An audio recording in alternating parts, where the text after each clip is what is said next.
Good morning, everyone. Hello, good morning.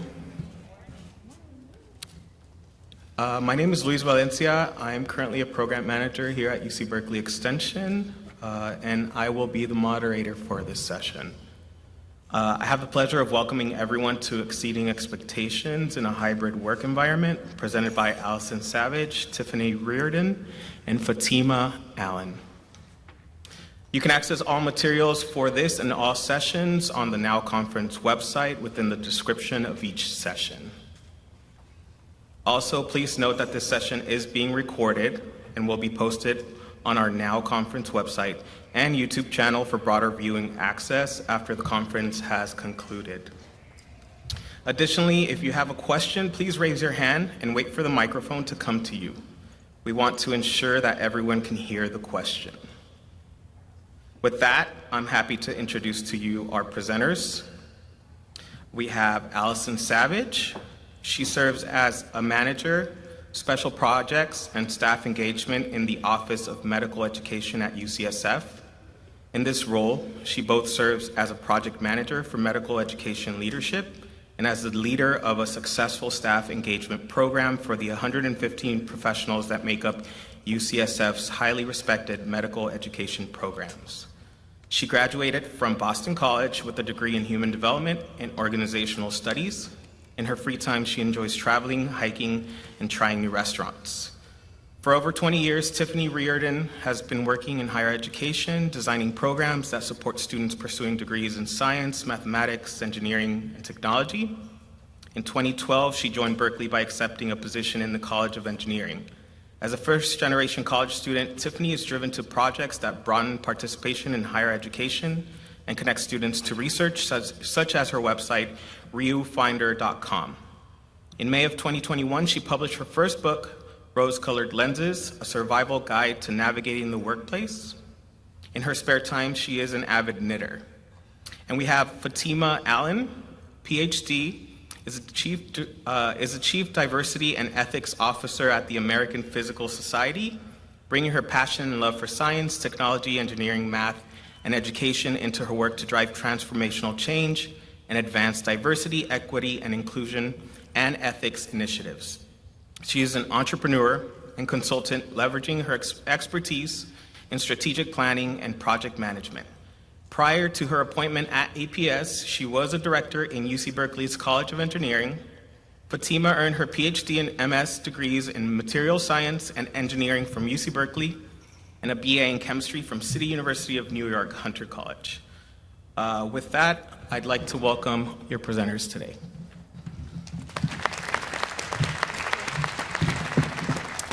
Thanks so much. I'm Allison Savage. I'm going to... Oh, the clicker. Oh. Luis, do you have the clicker? Oh, it's right here. It's right here. I'm going to go over our objectives. I'm not going to read them off the slide, but I wanted to give you a quick orientation to what we're going to be discussing today. I'm going to be starting with some theories and learning from our own organization at UCSF, and then Fatima and Tiffany will talk about more how you can learn about your own work style and how you do your best work. So I wanted to start with some group talk and some sharing from the group. What are some benefits that you have seen in your organization of hybrid work, both in your organization and your own professional work life? So if you want to pair share at your table, we can take a couple minutes to start thinking about that and how this has transformed your work life. Is there anyone that would want to share some benefits that they've even seen to their organization or to their own work life? Anyone? Share?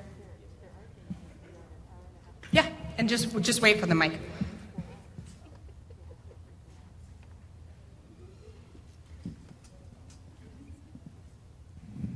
I'm Amanda. One benefit that I saw for personal life was hybrid lifestyle allowed some flexibility when I had some health difficulties so that I could still work and then have like flexible time at home if I need to go to appointments or if I couldn't come into office, but then I didn't have to take a bunch of sick time off. I could still be involved with my work and with my office and with my team. Great, thank you. Anyone else? Hi, I've been working, or I commute actually from Sacramento area. So working from home has allowed me to lessen my commute time, and then also being able to take the train is nice. So I can work on the train and then work when I'm coming and then possibly leave a little early. But it's been very nice and provides a lot of flexibility with that. Awesome.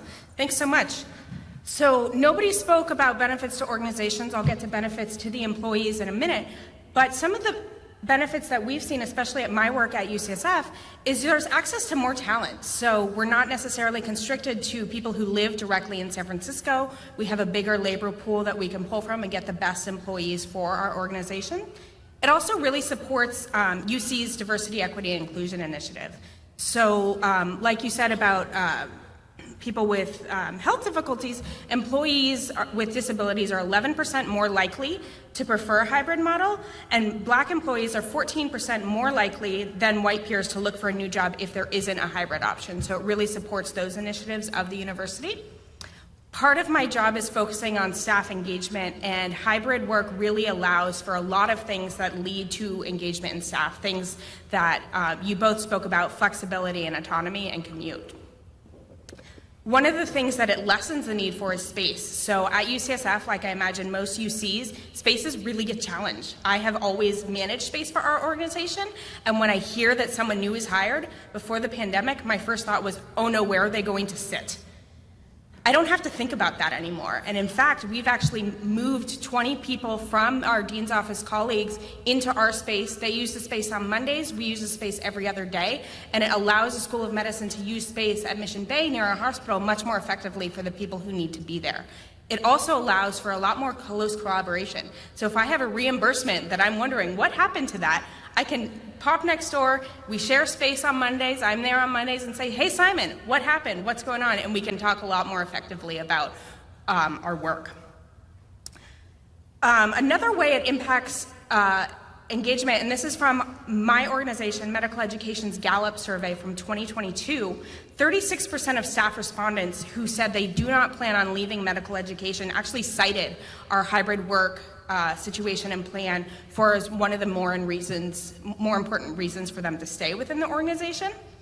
And similarly, significantly less attrition. My organization, Medical Education, was really affected by the Great Resignation. Our churn of employees and employee turnover was double in 2021 and early 2022 than it had been any other year, and we lost a lot of institutional knowledge and great staff. And once we decided that we didn't need to have an arbitrary rule that staff had to be on campus 2 days a week, that really stopped and we've leveled out. So it keeps people at the organization.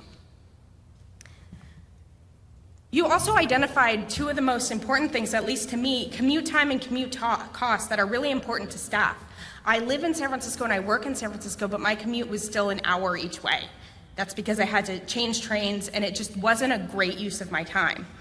I also don't have to pay for the train anymore. It's relatively cheap, and San Francisco Muni is about $3 right now, but if I had to drive into work, that's $25 to $30 a day that I'd pay for parking that I don't have to anymore, and I'm sure that you guys are really seeing that as well.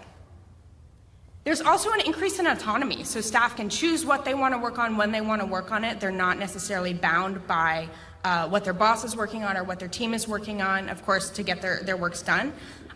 Like you said about flexibility, I can take a doctor's appointment in the middle of the day. It doesn't mean I have to drive an hour out of my way from campus, do the doctor's appointment, and then come back. Or I can choose to go to the grocery store in the middle of the day. And this was really important during spring 2020, when if you went at 5 o'clock, there was a very long line.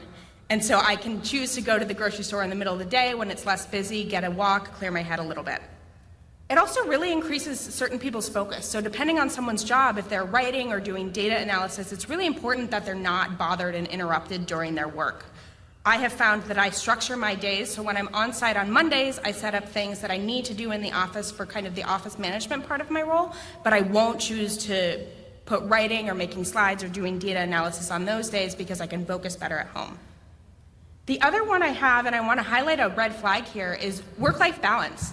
Sometimes it can be really great because you don't have that commute time, so you have more time to spend with your family, you can cook dinner, you can exercise, but the red flag is that that can get very, very blurry, and I'll talk about that in the future slide. So medical education's model, I know we have one sole medical education person here, Tamara, in the front taking photos for my mom. But our organization is about 115 staff, and we are one of the top 5 medical schools in the country. So we are highly skilled, highly professional staff that run things from a post-baccalaureate program for students who've graduated college and are working to get into medical school admissions, the 4 years of medical school, and overseeing centrally over 1,700 residents and trainees, and then faculty development and continuing medical education. So we are a wide organization, all that support the continuum of medical education. We also have jobs, and I'll talk about this in a bit, that really require you to be on site. So if you are in student support and managing our student lounge or managing our mannequins in our simulation center, you have to be there to, say, teach students how to do CPR on a mannequin or repair that mannequin or make sure students have support and can talk to a staff member when they need to. Like many of you at UCs, I imagine, we were not set up for hybrid or really even teleworking before the pandemic. You had to work at the organization and perform well for over a year before you could even ask to get a work from home day. It could be 1 day a week, and you had to have a plan with your manager about how they would contact you, what expected response times were, and it really just wasn't respected by leadership. That all changed, as we all know, on March 17th, 2020, and we really had to flip to an organization that supported our initiatives and did really good work for our students and faculty to make it work during the pandemic. So what I've learned in the past couple years of managing this program is that there's a couple keys to our success. One is clear expectations. Our Human Resources Department has developed a task portability tool where it really outlines what things need to be completed on site. So say filing papers or repairing that mannequin or giving students tea when they're feeling upset. And what things don't need to be on site. So if I can use DocuSign to sign those papers or work on my slides at home, it really encourages supervisors to think about what actually physically has to happen at each place. Flexibility in knowing when to iterate. So like I said, we originally announced our plan that staff would have to be on site 2 days a week.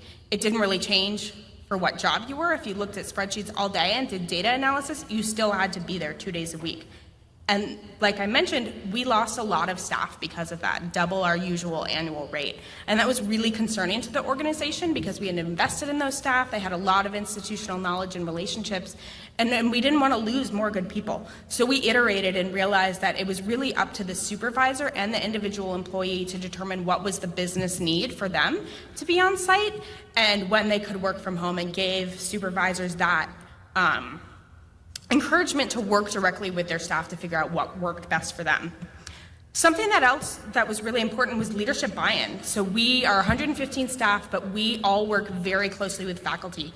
Hierarchy is pretty big in academic medicine, I imagine it is in most other university settings, and our deans really supported the staff in accessing hybrid work and taking advantage of it, to the point where they sent out like an official email from the deans saying this was our plan, we were removing the 2 day a week requirement, and if you had concerns about it as an individual faculty member, to work directly with the dean that you work with or the staff member's manager, so that the staff were not being told 2 things by 2 different people, and that was really key. Something that I've personally done in my staff engagement role is creating value adds for on-site events. So if I have an event that is on site one day, so for example, last week we had a retirement party for our much beloved staff dean who had been there for about 30 years. I organized a tour of our simulation center just half hour before, so that gave people who had started before COVID a chance to tour the center, learn more about medical simulation, and meet people, but they didn't have to come on site a separate time to do so. I bundled those both in the afternoon, so if you were, working from home, doing your focus work at home, or had a doctor's appointment, then you could come in for the afternoon and really make it worth your while to get, 2 birds with 1 stone for coming in. Something else we did, which was kind of prescient probably in 2018, is switch to an entirely laptop-based organization. Nobody had a desktop, and so March 17th, 2020, everyone could take their laptops and go home. This was really key because it was very hard to get computers at that time, and UCSF IT was totally swamped with people trying to switch. Related to that, we're really lucky we have a technology enhanced education team and our library that provides workshops for staff and faculty to think about how to do their jobs in a more technologically advanced way. So one example of that is I run searches for dean leadership, And I had a search in the summer of 2020, and I was like, I have no idea how I can run a search committee and run interviews for people on Zoom. This was completely foreign to me. And I met with them, and they're like, why don't you use a tool called Poll Everywhere to get people's opinions? They can vote, they can chat. And it worked great, to the point where even in-person search committees now, we still use it because it promotes equality among committee members. It leaves me a written record, so when I write up a search report, I can have all of it there. And it really works quite well, and so we're really lucky to have invested in staff that can teach me and people like myself how to do things in this new environment. So this is a crock pot. I love my crock pot. I love that I can turn it on in the morning and come home at 5 or 5:30, and it's already done and everything's set. Hybrid work does not work like that. You cannot set it and forget it. We are constantly tweaking and changing our plan and how it works based on what we hear from staff, what we hear from students about, oh, I couldn't find someone, I didn't know where to go, that nobody's here, or faculty members who are like, actually, I do want to teach my class online, so it would be great if my course coordinator could take a class from the Center for Faculty Educators or Technology Enhanced Education and learn more about how to support me, how we can make it a interactive class for our students, and really not just a video that they watch. So we really have to iterate quite a bit and pay attention to it. There are some challenges that we've encountered, and I talked a little bit about these. Some jobs really do require on-site work. So if you are maintaining those mannequins in our simulation center, or recently we're preparing for resident orientation, and our graduate medical education office has about 1,700 white coats that they have to sort and distribute to different offices. I don't want those coats at my house. I do not want to have to transport them, and I do not want them taking over my kitchen. So I have to go into the office to sort them and make sure that people have what they need so that they can do their jobs. There's really no way around that. It also doesn't solve housing costs. I live here in the Bay Area. I'm a Bay Area native. It is very expensive to live here, and because I go in 1 day a week, I still have to live relatively close. On the flip side, it sometimes makes housing costs worse in different areas. So if we have any UC Davis folks here, I'm sure you're familiar with the increase in housing costs up in Tahoe. So people, if you're working at Sac State or UC Davis and you only have to go in 1 day a week, I would want to move to Tahoe, and it really drives up the cost of housing there. Like I talked about, there's the red flag of work-life balance. It gets really blurry. If you are working at home and then eating dinner at home and hanging out at home, and you have to work really, really hard on keeping those boundaries straight. The organization can do something about this, and I don't think anyone has really perfected it. Staffing appropriately, so people don't do 150% of a full-time job. Modeling behavior, like not responding to emails or texts late at night. So if leadership doesn't do that, staff don't have the expectation that they have to do that as well. Encouraging vacations. I told my co-presenters that I am getting on a plane to Paris on Saturday, and I know that there are things that are going to happen. Thanks. This was my last big work task to do before vacation. And I know that my team can cover what I have to do, so I am totally disconnected. And I told them that. I was like, truly, if something is on fire, my manager has my WhatsApp, but other than that, I am not checking email and I am not looking at work texts. Respecting hours. So I work with a lot of physicians who are used to working very crazy hours, and a lot of them will send emails when they get home from clinic or when their kids are asleep, and we've had to work really hard to set an expectation with our staff that if you get an email, and hopefully it's not pinging you on your personal phone, you don't have to respond to it at 8 p.m. That is your family time, and you are not going to be able to do your best work between 9 and 5 if you are working on things at 8 p.m. And of course, urgent things come up, especially during the pandemic, and working with students, but really trying to set that expectation for staff and faculty that we have very balanced work hours that we respect.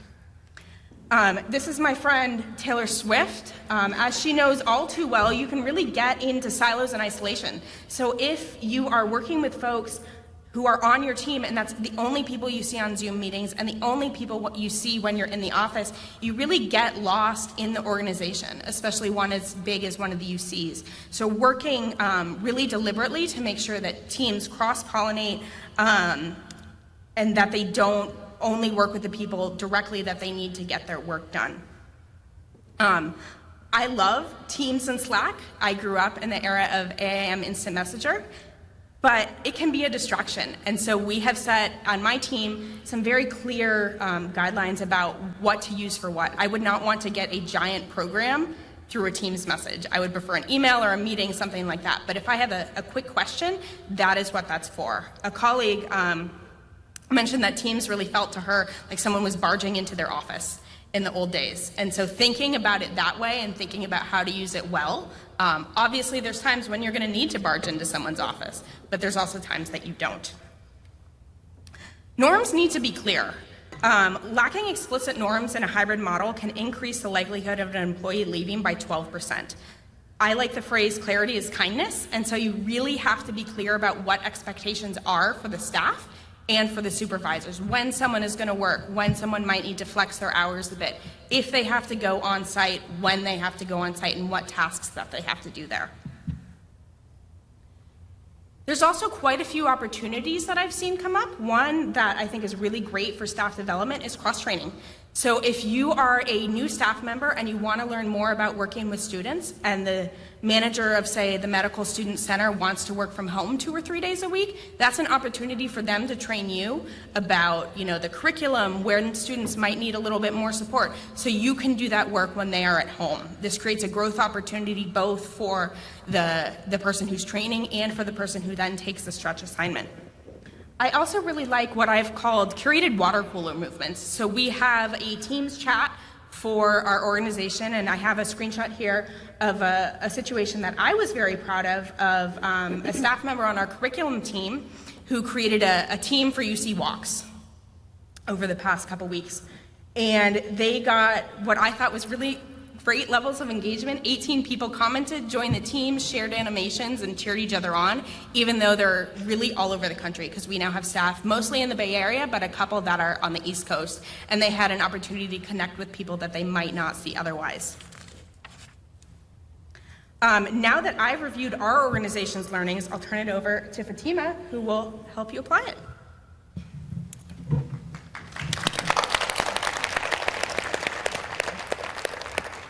So Tiffany and I are actually to bounce back and forth for a little bit, and Allison will join us. And what we wanted to do was talk about how to leverage the information that we currently have to create a structure that works best for each and every one of you. So first, we're going to ask ourselves, what do you know about yourself? Then we'll explore what you know about the culture. And the culture can be your respective unit, which is what we'll talk about, as well as the organization, because they might differ and they might be the same. And it's very important that we understand all of these components and how they impact and influence our work environment, whether that's at home or in the office or both. I want to start off with a story of how I met Fatima. This is pre-pandemic. I had gotten the announcement that Fatima was going to come and join us, and I Googled her. Then I looked her up on LinkedIn. She did. And I found we had a lot of mutual connections, not just at Berkeley, but in the community connections. And I saw some of the amazing work that she had done in the community in Contra Costa County. So I knew I was going to meet her formally, but I was walking down the hall and I said, "Hey, hi Fatima." And she was very polite. She said hello. And I just told her, "Hey, I looked you up on LinkedIn, and we have these people in common, and blah, blah, blah, blah, blah. I'd like to take you out to lunch, welcome you to Berkeley." She did. And we had lunch. We went to Bongo Burger. Those of you that are from Cal, we went to Bongo Burger. And Fatima and I were very deliberate about making connections. And I share that story because that really is the essence of knowing your work style. Now, some of you, I don't know if you would have done that. No. I'm an I. I'm really an I. Really an I. But for those of you that are familiar perhaps with Myers-Briggs, we're going to talk a little bit about the Myers-Briggs assessment. Getting to know your work style and what feels organic to you, whether it's a formal setting, whether it's an informal setting, is very impactful. And so I really urge all of you, as you think about the hybrid opportunities, as you think about the limitations that you have, whether it be commuting, whether it be, sharing an office, hoteling, right? I really encourage you to think about you and what feels natural to you, what feels organic to you. Now, some of you might be familiar with these different assessments. There's Myers-Briggs, there's Clifton Strengths, there's Enneagram, there's DISC. These are very helpful tools. Now, some folks might be familiar with these tools and say, I don't believe in that, I don't, buy into that, and that's totally fine too. But know that it is helpful to at least kind of understand that landscape, because these are pretty popular tools. With that in mind, it's also helpful because you know yourself. It's equally important to know others, right? Others in your workplace. And I would even dare to say, this is a rich opportunity. We have all of UC, right? It's not just Berkeley, right? We've got UCSF, we've got Merced, we've got Riverside, San Diego. So those of you that are, from other campuses, connect with other people. There's somebody at another campus or at another unit, perhaps on your campus, that does similar type of work that you do, and I think that you can learn a lot from each other. So let's talk a bit about knowing ourselves. Okay. So Tiffany and I are we are a diverse team, right? For many reasons. First of all, I like structure. I thrive in a structured environment. I like to know the direction I'm going. I want to be able to walk into my office. I don't like clutter. I don't like disorder.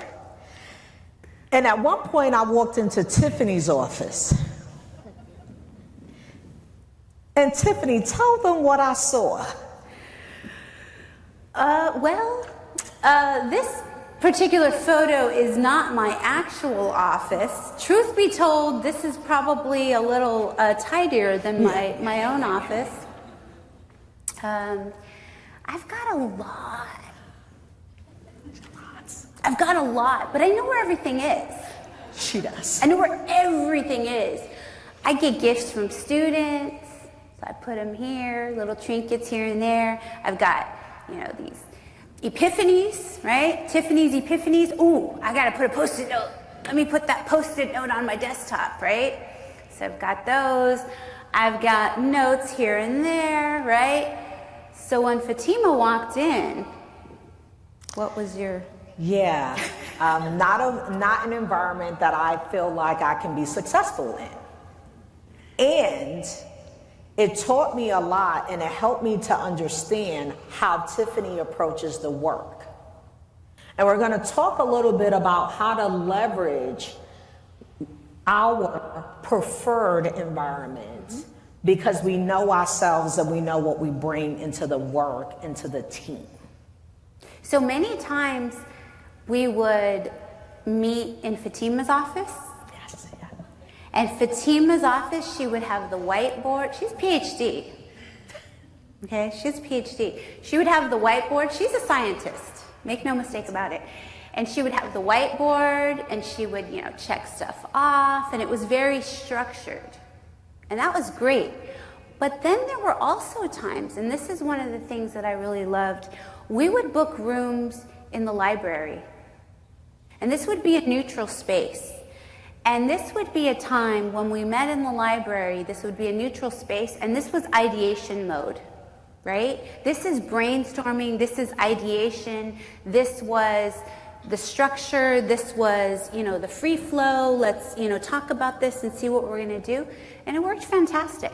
And we were able to do a lot of work having that. Now, mind you, this was all pre-pandemic. Yes, pre-pandemic. So we'll talk a little bit about our work styles because as Tiffany shared, the relationship we cultivated was based upon being in person. And then we had to suddenly pivot.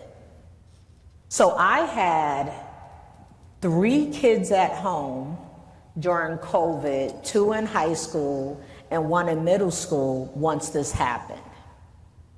And so now I'm working from home and my husband is working from home as well. So we had to adapt to being in the same space. We were fortunate enough to have each person have their own room. So we were able to accommodate each other's needs.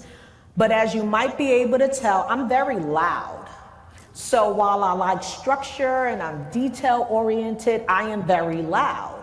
And so Tiffany and I were still working together on a project when this happened. And we had to adapt because we couldn't really create a neutral space now because we were in our respective spaces trying to facilitate, conduct the work that we wanted to do together in a collaborative way. And I always ask the question whenever we work, what's the purpose?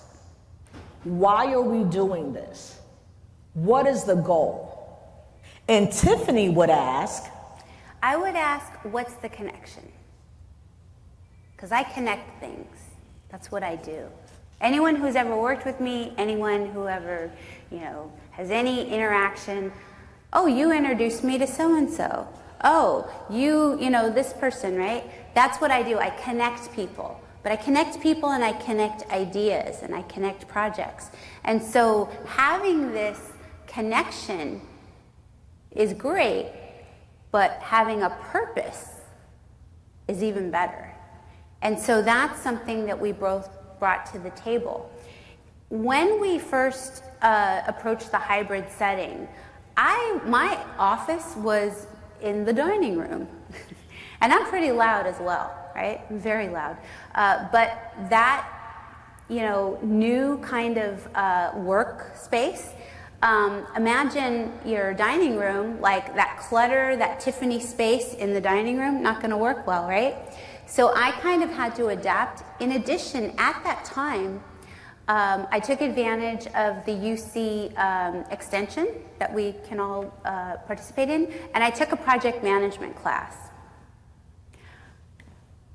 I did the project management class. I got an A in the project management class. Did I love the project management class? It was a little bit out of my comfort zone, much so. Fatima also took the project management class. Tell us how that went. Oh, I loved it. I loved it. It was great. I actually completed the program and got my certificate. I think I finished in a year. So yeah, I really enjoyed it, and I tried to encourage her to continue the program with me, but that did not work out. So she decided to do something different. And I'm glad she mentioned the project management because it really gave me an opportunity to bring that into the work that we did together. And it allowed her to understand some of the why, even if she didn't feel, even though it was a stretch for her, and she chose at that time not to be stretched in that way, it created space for me to bring that into the work that we were doing, to create the structure that worked.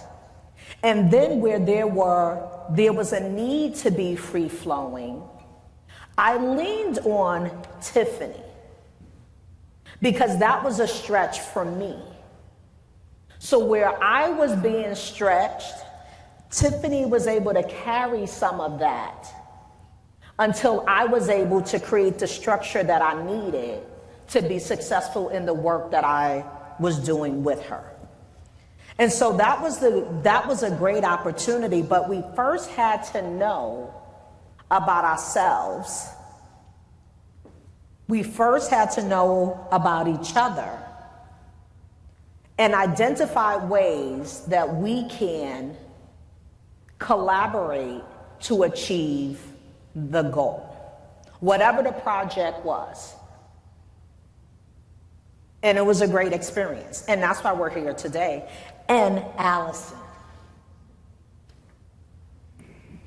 So truth be told, I took 2 classes. Yes, she did. I did take 2 classes. Halfway there. I learned I'm more agile, right? It's a fancy way of saying big picture, kind of free flowing, right? But there's strengths in having that. And I think that this example, I've actually had the privilege of working with 2 people that are very, very structured, very, very organized. Hopefully some of that will rub off on me. So our organization, as Allison mentioned, and this is absolutely 100% true, in our organization in the College of Engineering, Fatima and I worked together in the College of Engineering in different units, and like many units, there can be silos, right? It's very easy to kind of stay in your department, in your vision, in your, whatever your area. It's very easy to do that. But is that beneficial? Is that beneficial to you? Is that beneficial to your work? Is that beneficial to the organization? It can lack structure, which, truth be told, like cow time, the 10 minutes, like I'm fine with cow time. I have no issues with cow time. And cow time is kind of a thing where everything starts 10 minutes after the fact. I love cow time. Drives some people crazy, but it's a thing, right? So it can lack structure, but it's also rapidly changing. Our units are rapidly changing in the College of Engineering. And for somebody that is more agile, I would dare say that maybe I have an advantage in that, right? Because I'm like, okay.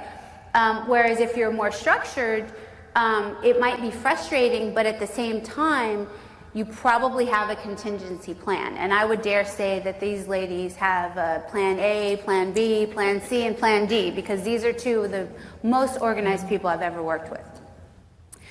But we also have access to resources. And I think one thing, as we are at the University of California, we all have access to resources, right? So thinking about that and thinking about what it is you need. But going back to Fatima's, what are we trying to solve? If you want to know the access to resources, what resources do you need, right? And the only way that you can find out what you're trying to solve and knowing what resources you need would be to do a deep dive into that. So how do we use this to our advantage? So what we can do is, as we shared, is just learn a little bit, think about what we know about each other, about ourselves. What Tiffany and I did as we were preparing for this, because I think we talked about this previously, but not so much, is our Myers-Briggs. And so I started off by sharing that I'm an I. So Tiffany coming up to me, not something I would do. So I am the person at the event that's in the corner, and if I know 1 or 2 people, I would gravitate towards those 2 people and I would not talk to anybody else. Hard to believe, possibly, especially because I was an elected official. And so I had to engage and communicate with lots of people and ask them for money and do things that were out of my comfort zone. So she and I talked about our Myers-Briggs, right? And so Tiffany is going to share a little bit about our Myers-Briggs and how that has informed our work together as well, to leverage that as an advantage for the work that we're doing. And a super, super quick primer for those of you that are not as familiar with Myers-Briggs. When we talk about these E's and I's, what do they mean? So E refers to extroverted. So you like being around people, you get very exhilarated around people, whereas I refers to introversion. So it's not shy, right? It has nothing to do with shyness. It's actually, do people exhaust you, right? Do you go home and you're like, oh, I'm exhausted? Or do you go home and you're like, oh, I want to call someone and, share the news about my day? Intuition, that's N. If you're that person that's like, I have a feeling about this. I have a feeling about this, and this just really speaks to me, and I've got this feeling in my gut. If you say things like that, you might be an N. If you're like, well, show me the data. I need to see data. I need to see data before I form an opinion. Then you might be an S. If you're the person that makes decisions with the head or the heart, that's the F and the T. And last but not least, how you make decisions. If you're a P, which is like, yeah, sure, sign me up. Or if you're a J, which is judging, you are maybe a little bit slower to make decisions. And I realize that when we say judging, right, has nothing to do with being judgmental. Absolutely not. It's just how you make decisions. Does it take you a little bit longer? Do you need to let things simmer? Or are you that, sign me up person, right?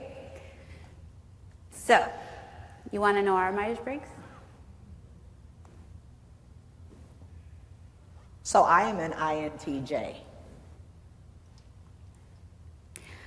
I am an ENFP. We have one letter in common. And so we share this because I think it gives you some insight into how to approach a collaboration, a project, a relationship with someone in ways that will be beneficial to your productivity and your success in the workplace. So what we've done is leverage our complementary skills. So I shared with you a little bit earlier about how I thrive in a structured environment and how we were able to pivot, right? So when Tiffany was ready to be, she's in a free-flowing state, she's ready to go when we're at that stage of the process. And we bounce back in projects. You bounce back in between those stages often.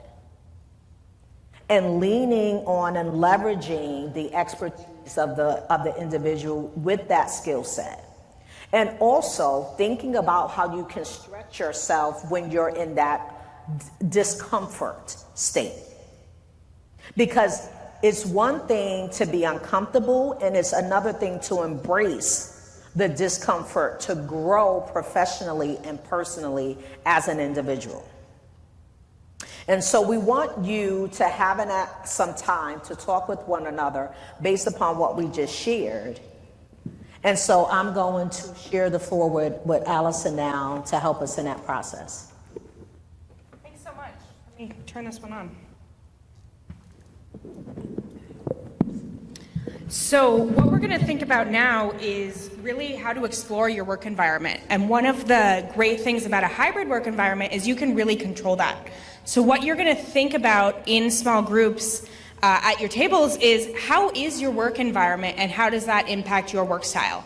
Is it structured? I like structure, as Tiffany said, 100% true. I find comfort in rules. Is it free-flowing? Is it static? Does it always stay the same? Do you know what you're going to do every day? Or is it rapidly changing? I kind of thrive on both. I don't like to do the same thing every day, but I know what I'm doing tomorrow, and that's great. How do you measure success? That can be really hard in administrative jobs. I don't necessarily have metrics that I have to meet. And are your goals clearly defined? All of these things can help you decide on what your work environment is. So let's talk about, I want you to take an opportunity to talk at your table about whether your work style is more structured or free-flowing. And then, good transition, we want you to think about how that might differ depending upon the environment that you're in. So if you're at home, what do you need? What is your work style? When you're in the office, Is your work style the same? Is it different? Because I'm gonna be honest, right now I'm a little free-flowing right now, right? I'm a little free-flowing, a lot going on. And it's okay to know, to go back and forth in that state. Because that just might be where you are. So I want you to take an opportunity to talk with each other at the table, grab a partner, and share. What is your work style? Is it structured or free flow? And how does that differ being in person or remote? So we'll give you about 3 minutes, so about 1.5 minutes or 2 per person to share with each other. And go. So let's come back. Thank you, everyone. So I wanted to just hear from 1 or 2 people if possible. What did you, now that you had an opportunity to reflect, what did you learn about yourself? Have you thought about this before?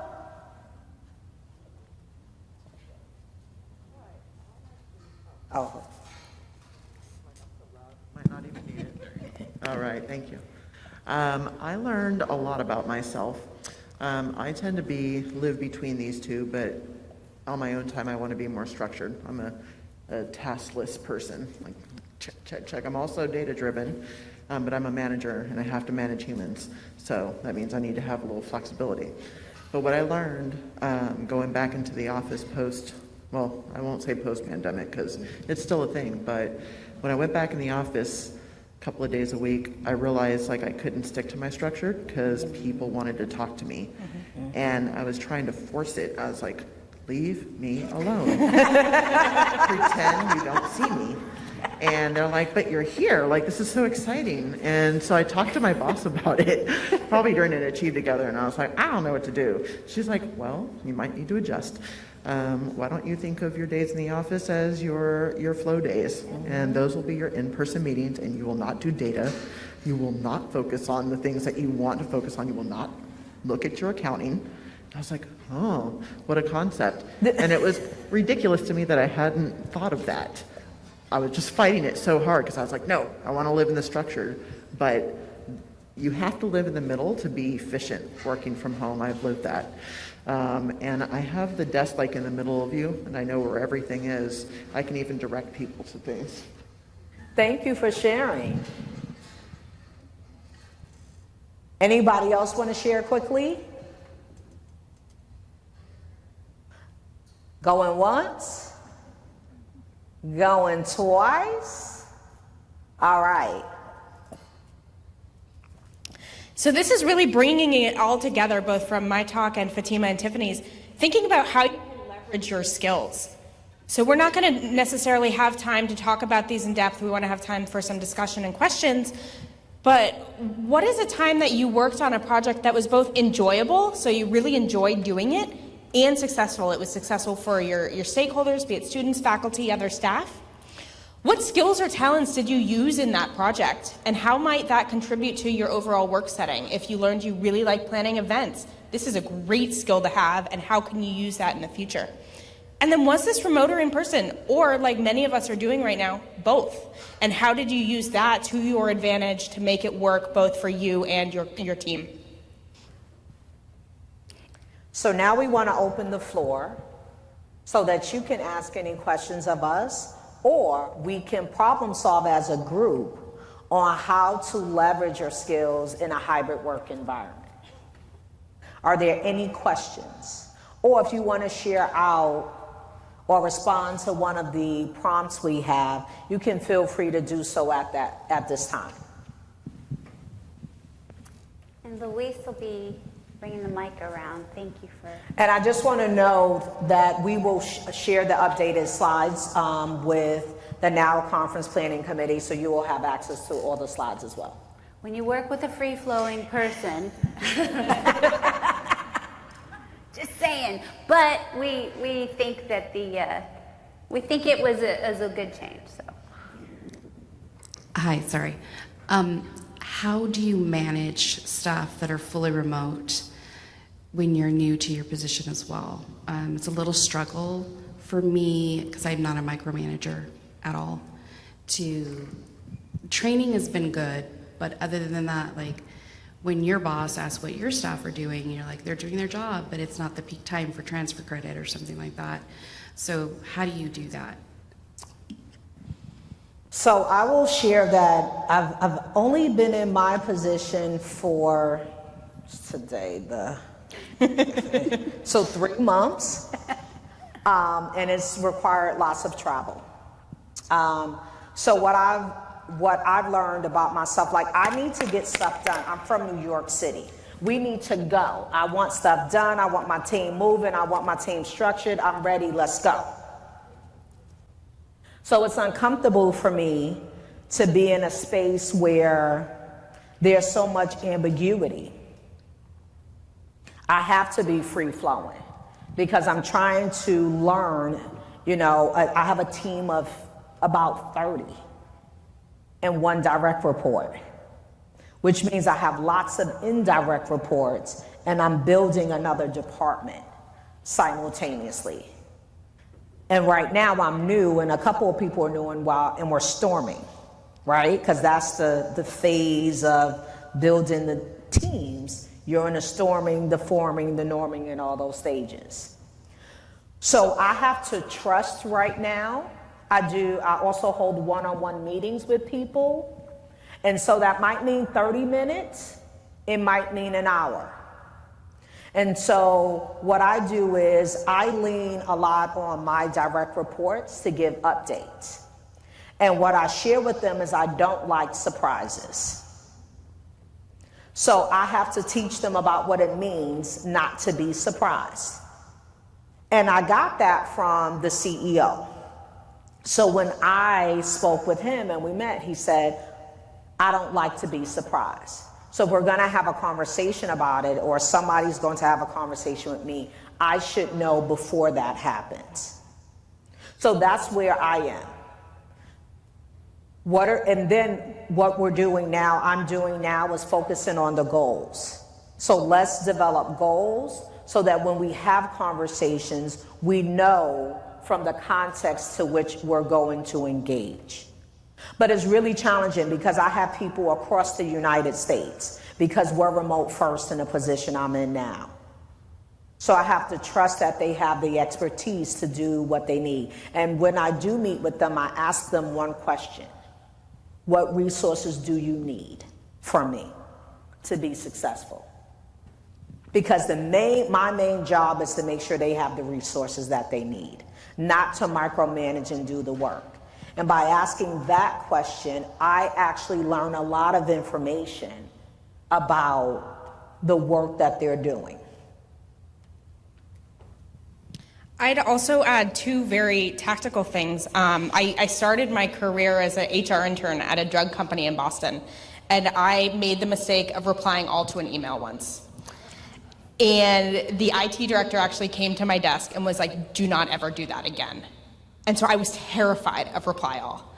And now I work on a very matrix team where we all have to know what each other are doing because it impacts the whole organization. So I've had to work really hard with myself and my direct reports to embrace reply all. I might not necessarily respond to an email, but I see what my staff is doing and see that they're carrying out the things I asked for. And this is also for staff who are fairly new in their position.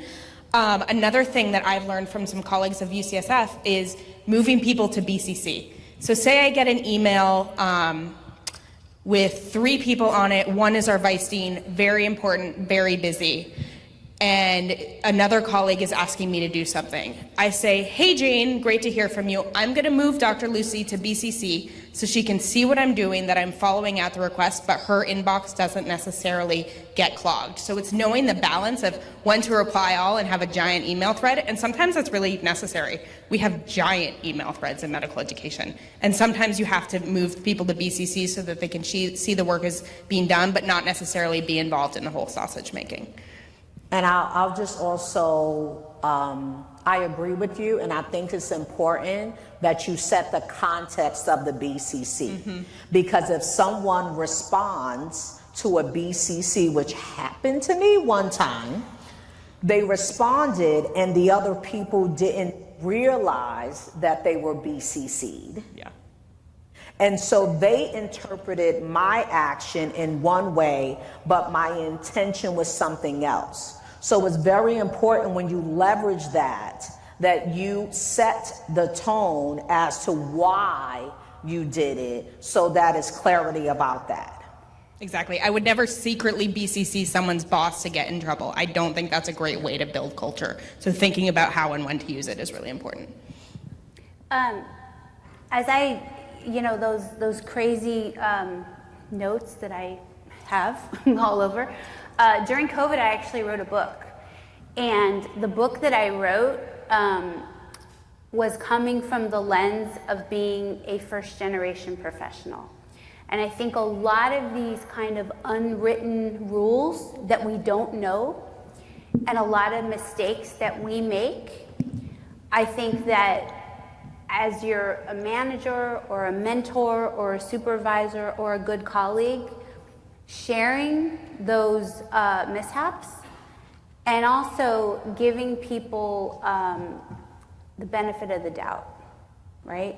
I think that like when someone, does a BCC or back in the day when we would all do the, reply to all on Zoom, right? Like, oh, this meeting is terrible. And it's like, oh, oops, right? I think all of our intentions are very good, but I think at the end of the day, we're all just trying to do the best that we can, right? I know there are many of our colleagues that are commuting long distances. I know there are folks that are doing their best work on the train or taking calls when they're picking their kids up from school. I think that this hybrid situation has a lot of productivity, but I also think that we really need to be practicing a lot of kindness and trust. I think that's very important. So giving each other some grace. Yes. One thing that Tiffany and I also joked about was we both work well at night. I am not a morning person at all. So I've been up since 4:30 this morning because I live in Georgia. So the time difference and the traveling I've been doing for the last couple of months, I'm up. And so we talked about, we worked well at night. So we would call each other at night, but Allison wasn't always available either because we're doing this balancing act, right? And so we had to learn how to collaborate without really knowing each other to facilitate this conversation. And so we all had to and this is a hybrid work environment, right? And so it was important to kind of think about how we model what we're going to facilitate, even as we learn and collaborate with one another across organizations. Because you have 3 organizations standing in front of you talking about how do we balance this, this hybrid work environment and be successful in our work. Thank you for your time. Thank you, Allison. Thank you, Tiffany. And we'll relinquish the floor to Luis. Thank you, everyone.